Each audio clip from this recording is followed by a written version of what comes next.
This is ACOFAE.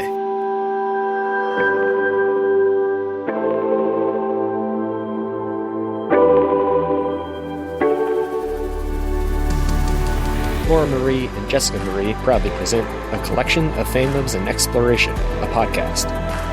Fair warning, everything the hosts say is explicit, full of spoilers and adult content, and shall not be used against them. They have opinions. Let's try not to drag anyone for expressing themselves and just have fun for an hour. We all deserve it. This episode does not contain spoilers and remains a spoiler-free episode with the author Meghan Le Fay herself.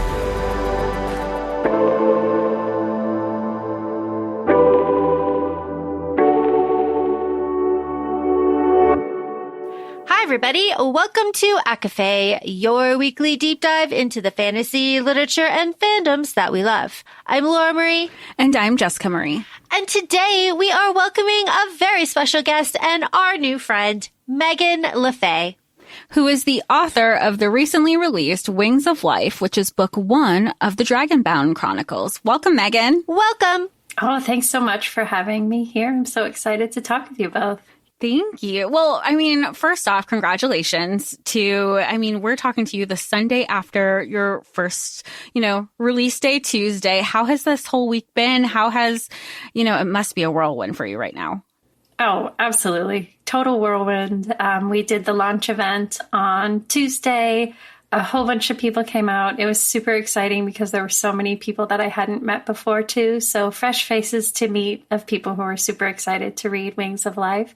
And every day since then has just been, happy news all the way through. It's been just a great week. Oh, that is so exciting to hear. And of course, we are so thrilled to have you here. We are talking Wings of Life. This is book 1 in the Dragonbound Chronicles. And Jessica Marie and I both have hard copies with us. I say hard because it is. They are fabulous, gorgeous sprayed edges. So, Meghan, what can you tell us about the process of Wings of Life? So I know I did a little bit of digging. You're a discovery writer for the most part. You are very interested in the mythology. The hygiene of a certain people was very inspirational to you. So I would like to know, where did this first spark of inspiration of this story for you, where did this come from? Yes, you touched on it a little bit when you talked about hygiene, which sounds so weird. Okay, but I saw a text post on it was Twitter or Reddit or something like that. I can't remember. And it was quoting a 13th century English historian. And the post was just this is a really hot take or something. But the English historian was chronicling about 200 years earlier, where he was saying at the time they were losing all of their good English wives to the Danish because the Danish were doing things like bathing regularly, often changing their clothes and making their bodies pleasing. And I thought that was hilarious. We're losing our women because we're dirty and stinky. That's the most ridiculous thing I've ever heard. So, from there, I started to imagine a woman who comes from maybe a very closed-off culture, one who's not particularly excited to find a match, where she knows she's going to have to be married off for advantage, and who ends up in a Viking-ish inspired culture where, everyone around her is concerned with their bodily health and is, pretty hot because of that. And just what would her reaction be and where would things go from there? And then, of course, because it's me, it's dragons and magic and all kinds of world building and epic fantasy and all that, too. Was the world building hard? Because, we went to your site also before, while we were doing our research to interview, and we saw under the books, this is your first full romantasy novel. And would you even consider it romantasy? Because it's very much fantasy first, and then there is a romance subplot. Well, romantasy is kind of a broad term, right? And so to break it down, I call it an epic romantic fantasy because it is a epic fantasy novel. And it does have a significant romantic arc in it.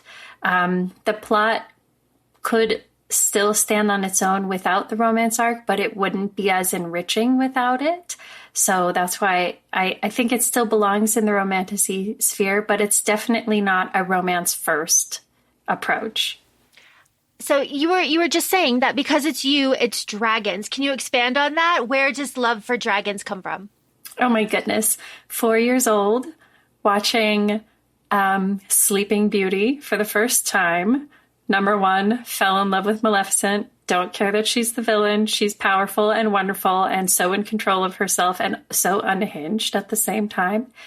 But yeah, she turns into this fantastic dragon, this magnificent creature, and we'll gloss over what happens to her at the end. In my head, she lives on as her beautiful dragon self. And that was the beginning of the romance with dragons. I also remember, and I actually had to look this up recently because my mom and I were talking about it, but she used to read a short story called, I think it was The Tale of Custard the Dragon. And it was about this like fierce little girl who had a cowardly pet dragon. It's a very cute story, but I just loved it. So from very early on, dragons were my thing. And then just as I continued to, grow older as a kid, even into a teen, I read Lord of the Rings and loved Smaug. I had a long journey where I read a whole ton of Dragonlance books, which have dragons as central to everything. So it's kind of been a pretty dominant theme through my life. And then to just add on to that, where did your love of writing come from at the same age? No. So I was, let's say 13-ish, maybe 14. I don't quite remember, somewhere around there. And I actually was in trouble for cursing at my brother. He deserved it. Oh, and so my punishment was, a day of no TV or whatever, just kind of not grounding fully, but light punishment. And I was allowed to use my computer, but not to chat with friends. So I opened up a Word document and I started writing a story. And I was like, wow, this is really a great experience. I ended up writing the whole weekend, even though I didn't have to. And that's where I started to fall in love with the idea of telling stories and developing stories. I ended up going to college for creative writing. And then I took life just threw a curveball. And I took an almost 15-year detour working in corporate America, writing just as my own personal passion and hobby, right? In the background, I wrote multiple novels just for me that will never see the light of day. And then after that, decided it was the right time to redirect my life back to what I always wanted to do and focus on writing. And that's where Wings of Life came out. I love that it stemmed from having restriction. You're like, yes. And it's funny because I think something similar Taylor Swift had shared about how she wrote Love Story was that her parents did not want her. They were like, nope, we are not letting you go out with this significantly older person. And she was kind of like grounded and she wound up writing Love Story. And she's like, parents, discipline your kids. So here we are. What a perfect example of like, you were disciplined and you were like, I unlocked this part of myself that you probably, maybe eventually would have tapped into, but maybe not as quickly. I didn't know that about Taylor Swift, and that is my new favorite story. I feel so validated from it, and also just like, hey, maybe that's kind of I think there's something about boredom too, right? Like, nobody likes being bored, but sometimes boredom is the time where your mind is quiet enough that you can really pull out a lot of creativity. So maybe there's something to that. You and Taylor Swift just out here writing wonderful stories and doing great storytelling. So, and you really kick that off with we read this both through the physical copy and the audio version, and your narrators are lovely. And you have your map, you have everything. You really started from this idea and then created this world from scratch. Like, did that feel overwhelming to you? Because it's different for everybody in a fantasy writing process. What's strange is it did not feel overwhelming writing the first book. Writing the first book, I had just this determination, this fire under my seat where I was like, I am doing this thing. This is going to be my life. This is what I want to do. I'm putting 1,000% effort into it. And so, yes, the notes, if you could see the notes document that I take all my notes in, it's ginormous, but I was here for it. I was ready. It was only when I started to write book 2 and I sat down to, write again from the beginning and continue to expand this world into a much bigger picture that I started to have the imposter syndrome hit me and start to feel like, there's so much story that I need to tell here. There are so many threads that I've begun to weave that I need to continue to weave together through the next 2 books. And I started to feel like, can I do it?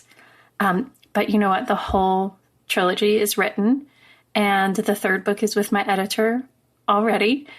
And it worked out well. So the process worked for me. I was headed in the right direction. And definitely I'm happy that I was able to conquer that self-doubt and keep going because it was a great journey. Well, of course, you can do anything.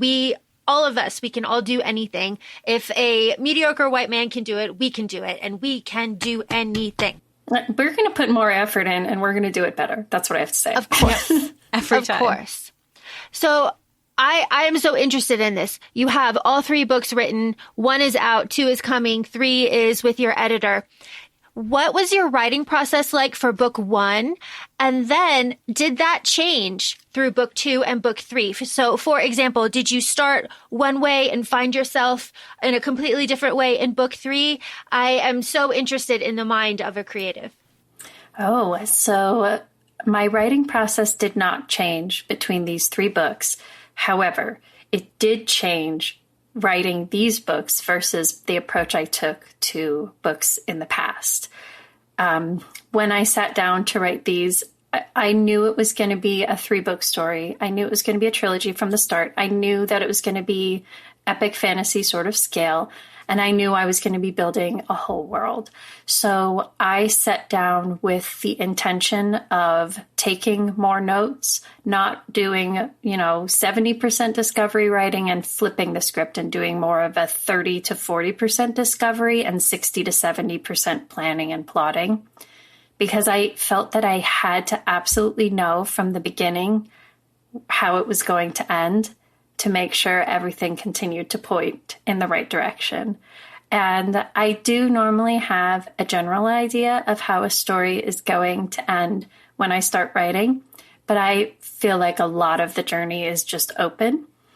So for these 3 books, I spent a little bit more time up front knowing the major stops and how I was going to be getting through the story, and then still leaving me enough room in the middle for discovery of the exact path, but definitely a lot more like postmarks along the way. Do you have your characters kind of guide you? Do you feel like there are certain things where you think you're going in one direction? I mean, granted, you did share that, there is that wiggle room for like how you're going to get there. Do you find that your characters are like, oh, I didn't realize that's the direction that we're going in? They certainly have a mind of their own sometimes. And especially sometimes when I get into the head of a particular character and I'm writing along and they'll have a reaction maybe I didn't expect for them to have. And then I go, wait, no, that's the authentic reaction. I need to kind of redirect things and replot and make sure that everything is still going to go the way it needs to in the end, but still give that room for those discoveries, because when you get that deep into the mind of a character and those things just come out, that's the best experience. And maybe I'll give a little example here. When I was writing, when Saray was meeting her wrong for the first time, which happens fairly early in the book. And the first character that she meets is Teak, who becomes one of her close friends. And I did not originally plan Teak to be an NB person. They had a different gender. And when I started to write their voice and Saray stumbles upon them singing just to themselves, practicing in a room. And their voice was this sort of ethereal, transcendent masterpiece. And I felt that a voice like that had to transcend gender. And Teak, in that moment, came out as non-binary to me.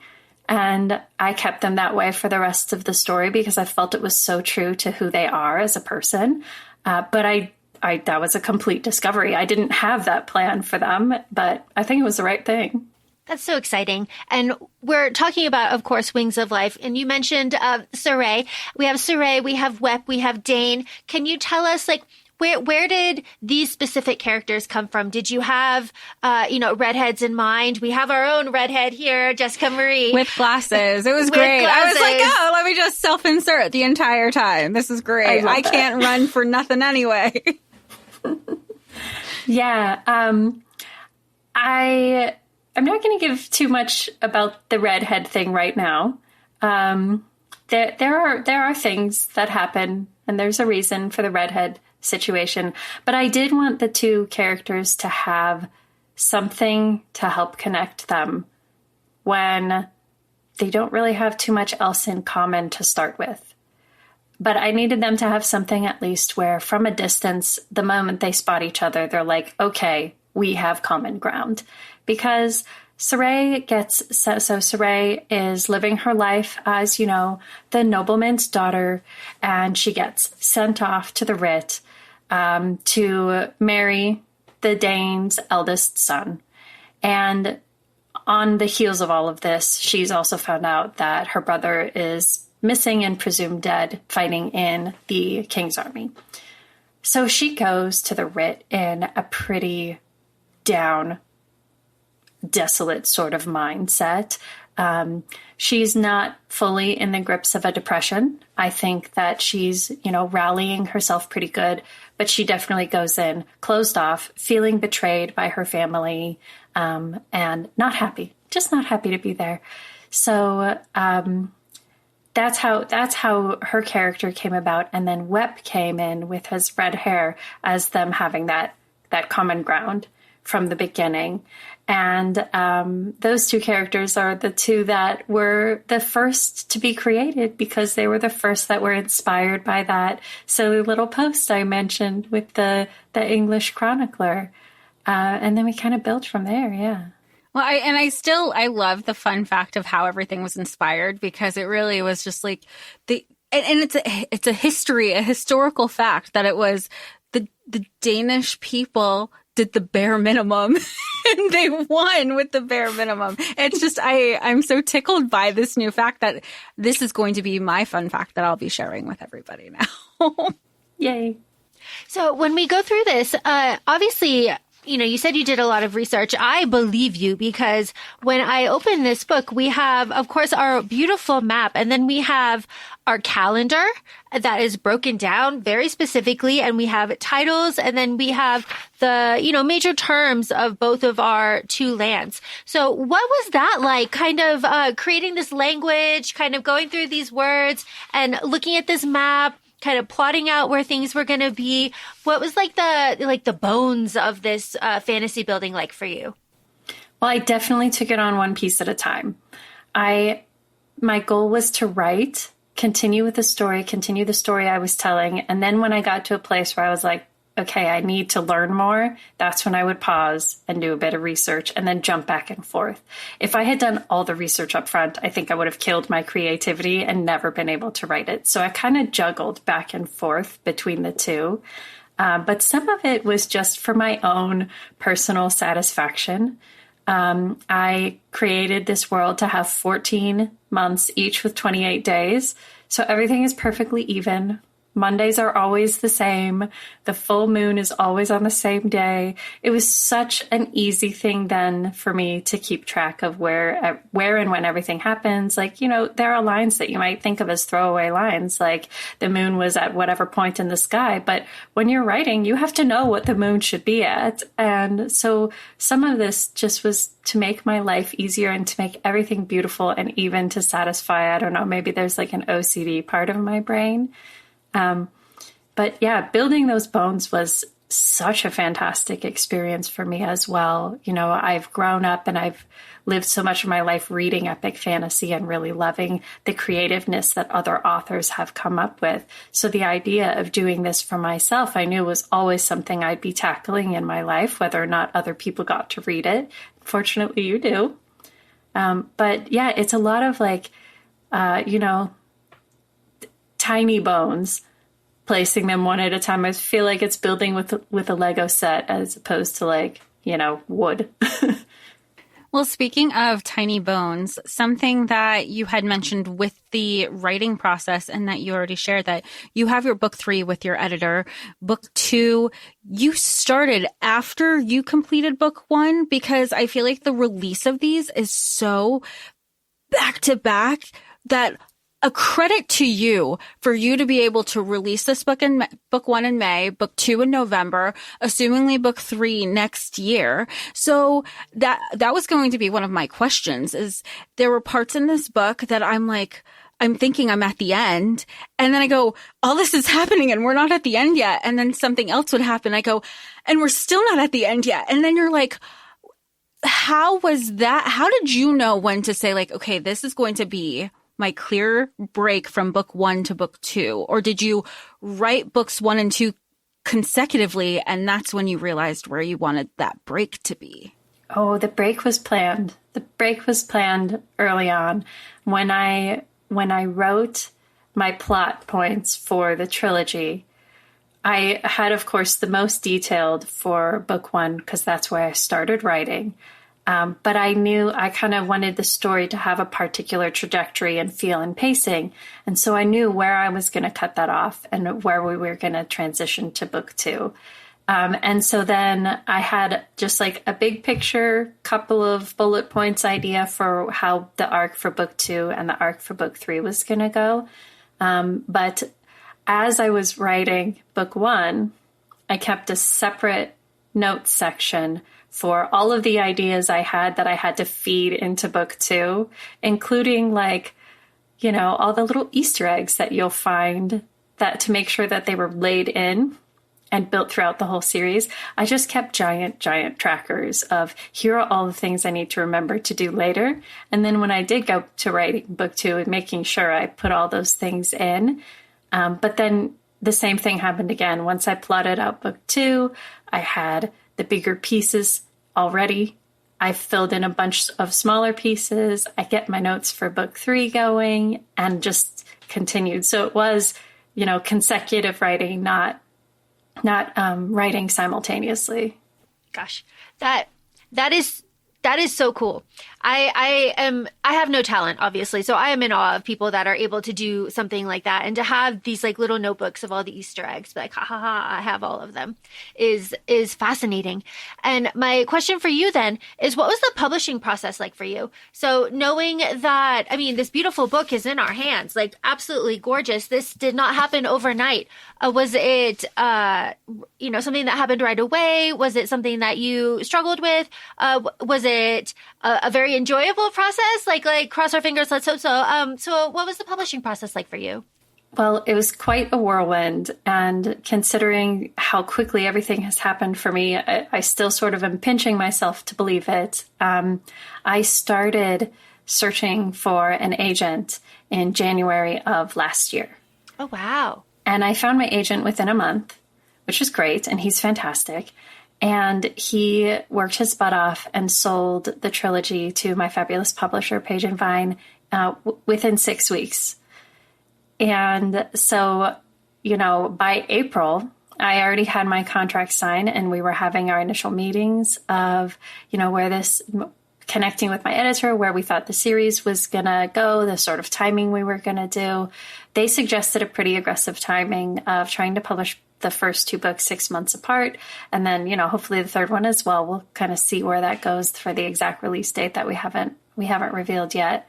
But I was on board with it from the beginning. I was excited and happy and completely in agreement with an aggressive publishing schedule. I wanted to get the books out as quickly as I could, because this was the main project that I was working on. I've been working full-time as an author. So after spending 8 hours a day, 5 days a week with the same book, and then extra time sometimes on the weekend, you want to see it move pretty quickly. So I was so excited when they agreed to and also suggested this sort of time frame.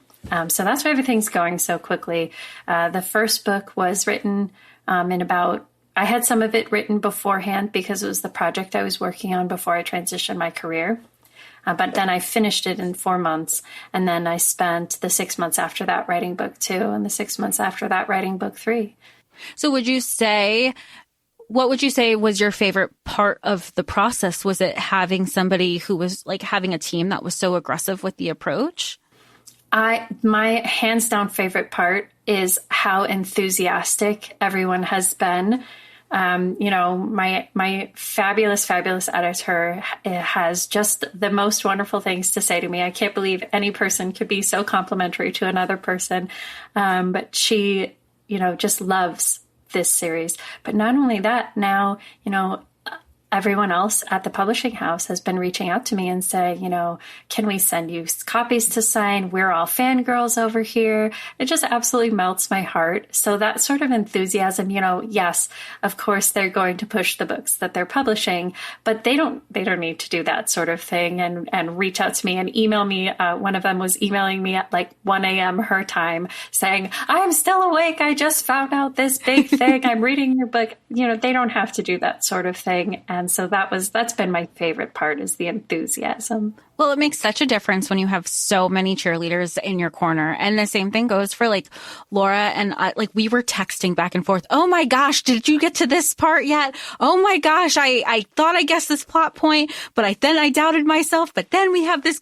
It has been such a fun roller coaster reading book 1. And we know that it's just going to continue with book 2 and book 3.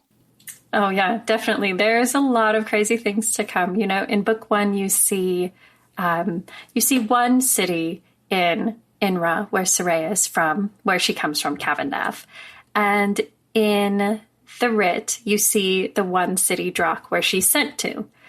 In book 2, we see both of the continents. And in book 3, we see more of the world at large. So everything gets a little bit crazier and hopefully in a good way. But yeah, there's a lot of hectic stuff that's coming.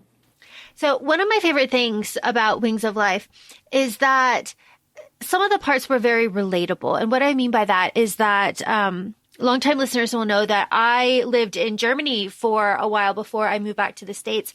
And when I initially moved to Germany, of course, I did not speak the language. I moved to southern Germany, so it was a dialect. I did not speak it. And it was very difficult for me. And it is very understandable that a sort of miscommunication trope can occur where, like, I'm sorry, I didn't know that wasn't your name. Sorry.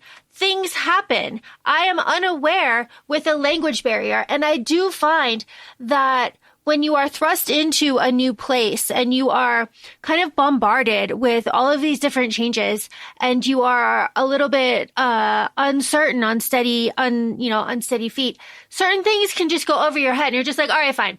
I'll deal with that later. So when I was going through this book along with Sarai and I was experiencing all of these new experiences with her, I was like, this is very understandable. I can see where all of this would happen because it is very, very difficult to, as you said earlier, be a little bit depressed, go into a new place, be very closed off, only have one friend, not speak the language, and try to do the bidding of your father, who's not a nice guy, and have all of this kind of pressure on top of you. It was really wonderful to navigate this world through Sarai's eyes. And of course, that is a credit to you and to your writing that I was able to feel that way. So thank you for that. But also, I really loved going through this. And as you said, fantasy first, sort of, romance second. This wonderful plot that you have given us gives us romance, but it also very much gives us a found family. And I want to talk about the difference between the family that our main character was given and the family that she kind of chooses for herself. You know, it's kind of selected for her, but they become this found family and the strength in that. So what was it like kind of writing these two opposing family structures? It was done, I think, very carefully and very intentionally, especially when we talk about the dynamics that Sarai has with her siblings. You know, she has her brother who she idolized and put up on a pedestal. And then, you know, then he's very suddenly gone. And so she did have to go through a bit of trauma in the beginning to kind of get through. But then she has her sister who, you know, she's the closest to in age. They're 2 years apart. And you might think that, yes, you know, siblings when younger probably fought a whole bunch and squabbled, but then they're adults now and they're in this together. They're both in the same boat. They both can be married off for advantage. Neither of them gets to choose who their partner is going to be. They're both at the mercy of their parents, particularly their father. So you would think that they might find some common ground. And the fact that they more often don't, that was a careful dynamic I had to plan for her. To help her get through her situation, but also just to make sure that it was understandable why she kind of turns her back on her family in the way that she does as the story continues, right? And so then when we go to the writ and she goes there and she decides, okay, I am going to embrace this. I am going to walk away from my family. I'm going to look at this culture and figure out what's going on here and try and find her place within that culture. I wanted her to have support in a completely different way. So she has characters that are much more open than her family, that are, you know, definitely less self-serving, that have been living their lives with their own different challenges that all come into play, you know, especially in future books. For a couple of them, we see a whole bunch of things that come into play that you don't necessarily know about in book one. And so I wanted her to have that different dynamic, and I wanted her to have that opportunity to have a safe space and have people she could rely on when she, you know, the one person who really served that purpose for her when she was back home is gone. Well, and what I think is so wonderful with these in her new environment is that she's seeing how different a different culture is. And it's such, I mean, there is a shock and an awe to it because she's also realizing what she's capable of too. And it almost feels that she's like, I understand that this is like how I grew up, but how could I have been? Who could I have been if this was the environment that I was raised in? Oh, yeah, definitely. And I think she comes to that anyway while she's there of who could I be now that I don't have the restrictions that I used to have. I mean, she gets there and fairly early on, she talks with Dane and he's like, think about an occupation. And she's like, what even is that? Because that's not a thing for women in her position in her life at this time. And that's very highly drawn from our own history where it's like, you know, this is the purpose of a woman, especially for nobility. You know, you're securing an advantageous match and that's your whole goal in life. And that's how Sarai was raised. So she goes to the writ and she really has this experience of who do I want to be? What do I want to think about for myself? And what can I do for myself? And what options are there in front of me? And yeah, she's still sort of forced because she's forced into a specific match. She's not completely free. She's still beholden to her family. She's still being forced to spy for them and do things for them. But she still comes in with a way that she can broaden her horizons and open up her eyes and find her own path. You know, right from the start, she gets to do these things, which is a wonderful liberation that, you know, no one else in INRA is afforded. Well, right from the start, you say. So right from the start, we know that where Sarai is going to be different because the boats have dragons on them. The boats have dragons on them. Don't they know? Don't they know that there are no more dragons? So that right away is like, oh, okay. So, can you tell me a little bit about crafting the two religions of these people? Oh, yeah. I love that. I had a collegiate, background in religion, so I always kind of hone in on that, and I love that here. So, can you please expand on that just a bit? Oh, yes. That was so much fun to create in this world, and it was so much fun to look at both religions and say, these are both based off of a dragon, and they're super different. And how does that happen? How does that come about that you have the same source, granted two different dragons, but still the same source and two wildly different religions? I had so much fun in taking the idea of the creator for INRA being a dragon, and then feeding that into a priesthood and what might develop around that, and how else does it show in the world. We see dragon iconography in the tiniest little places, even in their homes, the chairs carved with scales and things like that, where it's influenced their design and their architecture in certain ways.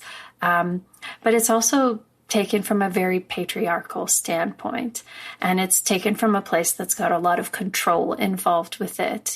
She's been forced into lessons to learn about her religion, and she's been forced to believe certain things. And it's also structured around the idea that suffering is expected, because they praise the 9 martyrs who all died, in order to become a martyr, you have to die a horrible death. So everything is based around this idea of control and suffering and structure and obedience. Whereas in the writ, I intentionally posed it as the exact opposite. They're praising a dragon who is a dragon of life. And so for them, everything circles more around creation. And it's also more, I want to say, somewhat matriarchal, but not entirely. It's a lot more egalitarian there. But the idea that they have a priestesshood, not a priesthood. And how would that change when your central theme is more around nurturing instead of control? So I built that religion to be, it has a far more open influence in the world, because it is more about accepting and embracing and allowing things to become what they are naturally, as opposed to forcing the way that they should be. And I think it a little bit speaks to the idea that there is inherent good from people. If you give them the right encouragement to grow and maybe be introspective and create a culture that has the idea of looking inward as opposed to just following directions. And so that's what I tried to create and craft when I thought about the religion for the writ. Well, and not giving anything away completely. There are situations where she's expecting, I don't know what the word I'm looking for. She's expecting consequences to her actions to be handled a certain way. And when they are handled, let's say, with Dane or with Wep or with anybody that she's interacting with in writ, when they are handled in a way that she is not used to, it's another one of those cultural experiences where she's thinking, I didn't even know that this was a choice. This was an avenue that we can explore with handling. And I say consequences loosely, because sometimes it's just she was always thinking how a situation would be handled, because that's the only way that she's known situations to be handled for 22 years. And it made her, it opened her up as a person and as a character for her realizing, quote unquote, be the change you want to see in the world. And she was like, this is the change. This is kind of where I find myself and aligns with who I am as a person as well. Oh, yeah, absolutely. And I think one of the things that I tried to craft really intentionally for her is the idea of her expectations versus reality. And I love that you both picked up, and especially Laura, what you said earlier about that all of these things sort of happen, and they if you think about it, they are understandable. And I did try to craft that really intentionally because she is coming from a culture that is so very different. And being thrust into a place where everything around her is changing. She has no friends. She doesn't know what she's doing. She doesn't even understand the language. And she's basically in a whole day of crash course to try and get her up to speed with everything that's different than what she ever experienced in her life. She's going to ground herself by making assumptions that she thinks are things she's learned or are things that are reasonable or that she thinks she sees as parallels from the place where she came from. And yeah, she turns out to be wildly wrong and also expects to have consequences and punishments for things happening, and often is wildly wrong there too. But, you know, there are so many things that I think we all take for granted about the little differences between cultures. And I kind of wanted to highlight some of that because that's really what's going on for her. Is she is experiencing something that's not her life and hopefully falling in love with it along the way too. Are you an experienced hair braider? I wouldn't call myself experienced. I do have quite long hair. My oldest daughter has very long hair. She loves having her hair very long. But yes, I do. I've been asked to do the Rumi braid and the Elsa braid and just all different sorts of things. Normally I don't work with more than 4 to 5 strands when I'm braiding hair. I have never attempted a 6 or 7 strand braid. But I love the idea of having, I actually was inspired a little bit by Celtic knotwork and the idea that you can weave messages through knots. And so I loved that sort of that's the inspiration that I drew from when I was kind of creating the idea of that they braid their hair in all these different ways. That's so cool. I just love that. That is, again, just highlighting another small little detail, because Saray has an idea of what hair can be like. And the idea that hair is a language is not something that has even occurred to her until it's pointed out later. And she's like, oh my gosh, this thing was in front of my face the whole time. And even my companion knew, she knew the secret language of hair, and it never occurred to me. So now here I am, trying to decipher everything that's going on. It's just this one more layer of something that Saray has to learn. And again, something that I just really appreciated. I also very much appreciated the 2 drastic relationships between her biological father and Dane, and how right away Dane calls her daughter immediately and really sets the tone for how their relationship is going to be. And especially towards the back end of the book when things, kind of kick into gear and, potentially go awry. And we see the true colors of some of these men in Saray's life. So it was really wonderful to see these 2, warring figures in kind of all sense of the word, but how they treat Saray. And I thought that was done so beautifully and with such care and such delicacy, but also established immediately. And kind of going back to what you said with all of these things were sprinkled in from the beginning. That's something he did immediately and something that I was like, all right, I see you, Dane. Oh yeah, definitely. And this is sort of a roundabout comment here, but, the Writ don't have a concept of land ownership. So they consider themselves the protectors of the land, but not the owners of the land. Whereas Inra, no, they own their land. That's their idea. That extends to people as well. Dane doesn't look at himself as owning his son. He doesn't look at himself as owning Saray. It's more of a protector relationship as well. That's the role that he sees himself in when he considers himself a father or even a Dane, that he's here to guide, to protect, to support, but not to control, not to own. Whereas in Inra, you own your children, especially your daughters, until you pass them off to their future husbands through a contracted arrangement. You own them, and then essentially they are purchased by somebody else. So that has to affect a person's psyche, I think, from the very start. And both Dane and the Margrave, they're not necessarily always nice. Dane certainly has his moments where he's a bit of a jerk too. He makes some pretty nasty comments, and he has some ideas that aren't always good, and he can be selfish as well, or self-serving at least. But I think having that fundamental difference of how they look at other living beings, other life in general, I think has a profound effect on someone's psyche and how they will comport themselves throughout the rest of their lives because of it.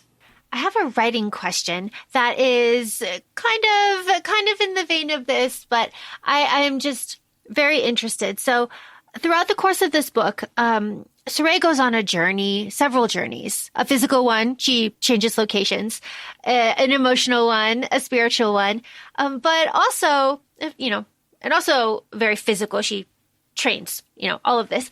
But she does so much more because she also kind of gains a presence in her head. And I am wondering what that specific process was like for you. The conversations with yourself that maybe aren't with yourself. What was that Laura's like? So good about doing our spoiler-free episodes when she sets these conversations up. Well, I'm just wondering, so how was that like as a writer, kind of organizing this dialogue that is just kind of between yourself and yourself, and what that was like, and how as the story progresses and that voice becomes really named and it kind of expands, what that process was like? I don't know if I can do as good of a job as you can at answering this being spoiler-free. It's one of those things, like, we all know, the three of us, what this conversation is. So here's the idea. When Saray is sort of conversing in her head, she's got herself, and then she's got the idea of this sort of like all-knowing consciousness, like an ancient consciousness that she's having her conversations with. And to try and craft that, I thought about what would it be like to be really, really old? And what things would you stop caring about? Like, there are a lot of trivial things that to us as, people, especially thinking about a 22-year-old woman, remembering what it was like back then when I was 22. There are so many things that feel so important. And even just thinking about myself now, I'd be like, honey, stop. No, none of that matters. Set it aside. Focus on your goal. You have a goal. Stop it. So then extrapolating that, instead of it just being me, however many years later, to being something that's more permanent, more time spanning, and maybe a greater consciousness that lives within her in a way. What would that be like? So that's the reflection I did, and I felt that there was definitely a significant amount of like jaded snark that would come out of like, oh my God, this again, just, you're done, stop, you're done. And so I kind of let that voice come out in her head of something that's like, a little bitey. It's I so love it. fun. Yeah, it's so great. And I was going to make a comment, and I go, I don't know if I can say that comment without delving into that conversation further. But I do like there are comments, or there are thoughts where you're just like, is that what we want to be thinking about right now? How about we just cut it off right like there? Yeah. That's some of my favorite parts. That gets a whole lot more in the next book. Like a whole lot of more stuff happens along those lines. And that's some of my favorite parts to write and to read for myself when I'm rereading my own stuff. My question for you would be, are you a gardener? There are a lot of plants and flowers and vines that are depicted in this book. And also, same but different, are you an avid tea drinker? So for the gardener one, some of that is massive wishful thinking because I live in the desert and we have like a good 6 solid months of summer where things turn pretty dry and brown and there's like big risk of fire and, stuff like that. But we do have 2 growing seasons, which is, different. They're shorter, but we have them. And so we grow some things. But, as somebody who's grown up here, I don't know that I can really explain the feeling of like, okay, I'm traveling somewhere. I arrive wherever, anywhere north of where I am in Arizona. And the difference of the color green is fascinating. It's just fascinating. The difference of the color of the dirt, it's indescribable. The feeling that you get when you go to even a place that's like, even if you're in the city, I'm not saying you have to be in the forest. You can land like in the city in Seattle and be like, holy moly, everything is damp and lush and green in a way that when I then come back home to, the Phoenix Valley, everything is brown and dusty and so different. So that feeling I definitely tried to capture because I'm obsessed with it. I probably shouldn't live here, but I have wonderful family and networks here and there's lots of good reasons to live here, but I'm definitely obsessed with that idea of being somewhere else that's so lush and maybe rainy and just all of that. So I do my best at gardening. But, it's so-so. But I do love drinking tea. Absolutely. I'm a tea and I'm a coffee drinker. I if somebody says tea or coffee, my answer is yes, whatever you're serving, give it to me. And I like both iced and hot drinks along those lines.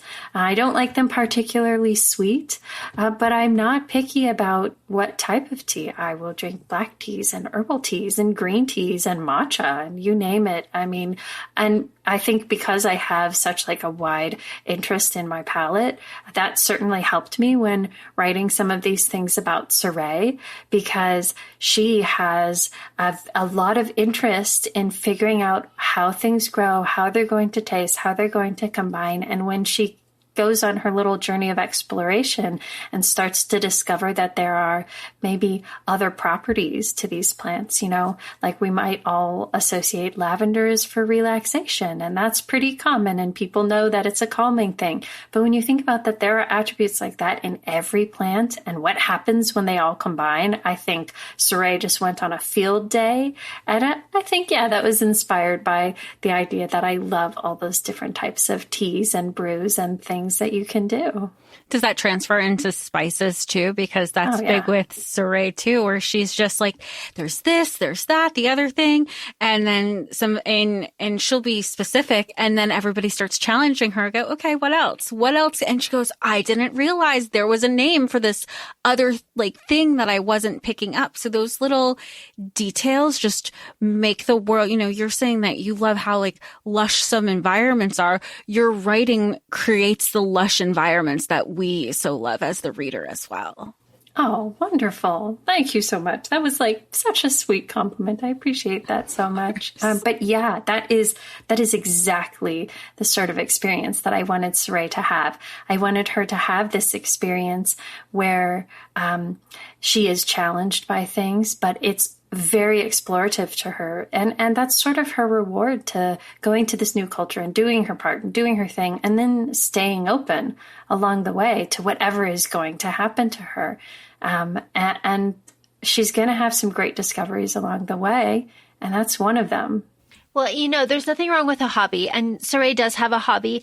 She ends up expanding the kind of her fascination with bottles and starts dyeing fabrics and painting and creating all of these wonderful kind of accessories to personalize her style that end up catching on. And that is just this little detail that is woven into the tapestry that is Saray that just makes her kind of multifaceted, and we love a multifaceted heroine. Like, that's what we are here for. Women can and should do everything.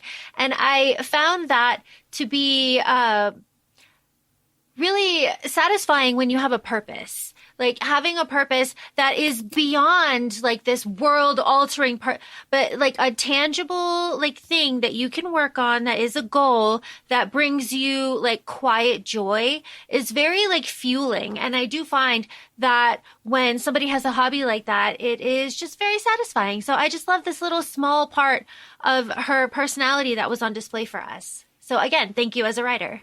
Oh, that's wonderful to hear. I wanted Saray to have this journey. Like, she goes on many journeys, as you said. She goes on many. She has her romance journey. She has the big, epic, world-sweeping journey that we're just getting into in Wings of Life.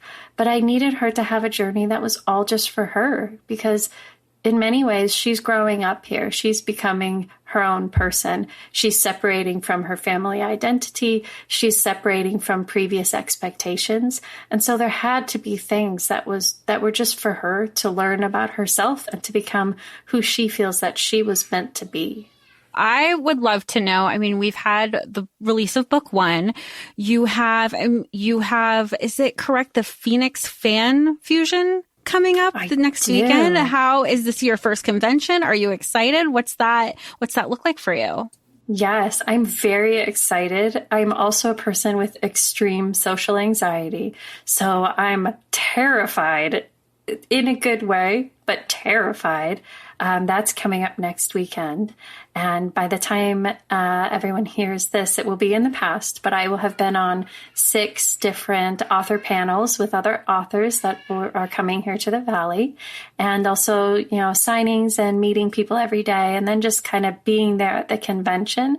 So it all sounds incredibly exciting. And there's so many people that go to this thing. So it will be very overwhelming too, but hopefully all in a good way. Or have you ever done conventions in the past, even as like an attendee? No, I haven't done. I've been to like festivals and things, but I haven't gone to conventions this big because, like I said, I do have kind of a decent dose of social anxiety going on. So when a crowd gets beyond a certain point, then I'm gonna nope out and stay home on my couch instead. You're in like the perfect situation though, because yours is completely controlled. You are the talent. You get to be on the stage. Like, you kind of get to stay away from the crowds. They have the green rooms. Laura and I are both familiar with the convention circuit, both, front of house and behind the scenes. So, you have like the best of both worlds. You get to control, like, I want to have fun. Actually, I'm feeling overstimulated and I am going to take a step back. So you're in like the perfect part of it all. Thank you so much for coming on. Let our audience know like where we can find you, your website, your socials. Like, this is your time. Let us know where you would like for all of us to engage with you on. Oh, absolutely. So you can see about my works at my website, meganlefay.com. I am most active on Instagram. I do respond to DMs and stuff still. So you can find me at Meghan Le Fay. And then I'm occasionally on Threads too, so you can see me there. I try to cross-post on other social media, but I'm not great at monitoring more than just a couple of things. So Instagram and Threads are the best way to get a hold of me. And especially on Instagram, you'll see all the crazy things I'm up to. I try to post pretty regularly about just what's happening in my life and what's going on with the books. Well, thank you so much again for taking the time. I know like you're still posting. I mean, we're going into book 2. Book 1 is here. You have you have character breakdowns, all of your maps, all of your reels. It's super fun. Make sure you all are following her there. And thank you again so much, Megan. We can't wait to talk more about book 2. Oh, thank you so much. It was such a great time being on here, and thanks for having me. Of course. Thank you. Thank you.